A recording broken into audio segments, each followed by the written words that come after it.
This really looks like an old tin pumpkin. Wanted to make a tin look pumpkin, so I headed to Dollar Tree, but I couldn't find a plain one, only a jack-o'-lantern.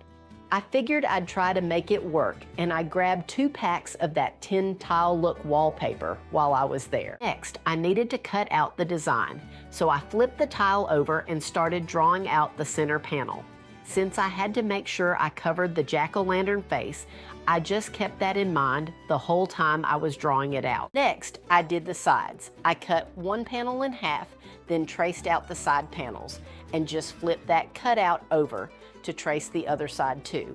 I did have to trim the second one just a little to get it to fit right. Painted everything in Waverly Ivory, just one coat, since I wanted it to have that old, worn look. Instead of just gluing the panels flat onto the pumpkin, I wanted them to sit up a little for some dimension.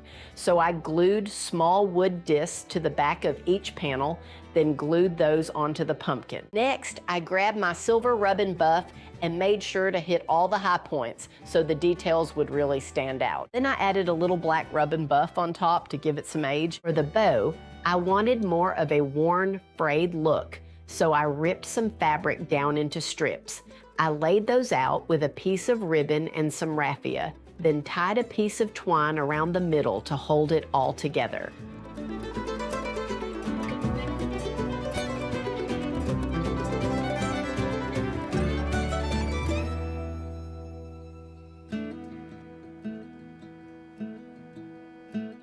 I wanted to add a few florals, but I felt like it was still missing something, so I ended up wrapping some twine around the stem. Then I glued on the bow and florals and added a ripped fabric strip to the back to make a hanger.